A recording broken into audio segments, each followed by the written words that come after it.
तो सवाल हमारे सामने कि क्या हमें वैक्सीन लगानी चाहिए, वैक्सीन के ऊपर जो भी सवाल है उसके जवाब मैं आपको देने वाला हूं। तो एक बात और आपको बताऊं, याद रखिएगा कि जब कोई दवा आप अंदर लेते हो तो वो किस वे में काम करती है पता है? अगर आप दिमाग से सोचो ना, मैं एक बात बताता हूं, एक सच्ची घटना बताता हूं आपको, उसके बाद हम लोग आगे चलेंगे। देखिए, किसी ने 2 लोगों को बुखार हो गया। अब एक बंदे को तो रियल दवाई दी गई फीवर को ठीक करने की, पर उसको कहा गया कि कोई पक्का नहीं है कि इससे ठीक हो जाएगी। उसको ये दिया गया और उसके अंदर दिमाग में डाउट भी डाल दिया गया। समझो, उसको फीवर की दवाई दी गई और उसके दिमाग में डाउट डाल दिया गया कि भैया पक्का नहीं है तेरा फीवर ठीक हो जाए। दूसरे बंदे को फीवर की दवाई दी ही नहीं गई, उसको ऐसी रैंडम गोली दे दी, भले ये चूसने की गोली भैया चूसो, और उसको बोला इसे 100% आपका फीवर ठीक हो जाएगा।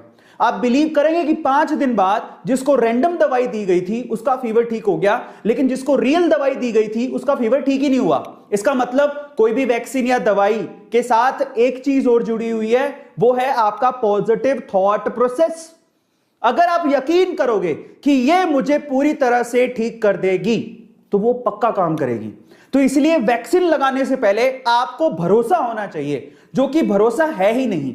अगर आपका भरोसा डगमगाया हुआ है तो आप मान के चलिए आपकी बॉडी का इम्यूनिटी सिस्टम उसको पॉजिटिव वे में रिस्पॉन्ड करेगा ही नहीं। इस चीज को हमें समझने की जरूरत है। इसीलिए जब भी मैं वैक्सीन लगवाने जाऊं, मैंने विश्वास कर लिया, मेरा नंबर आ गया है, मैं वैक्सीन लगवाने जा रहा हूं। जब भी मैं वैक्सीन लगवाने जाऊं, मैं एक पॉजिटिव थॉट प्रोसेस के साथ जाऊं, क्योंकि अब मैं वैक्सीन लगवाने जा रहा हूं, मुझे कुछ नहीं होगा, कोरोना मेरा कुछ नहीं बिगाड़ पाएगा।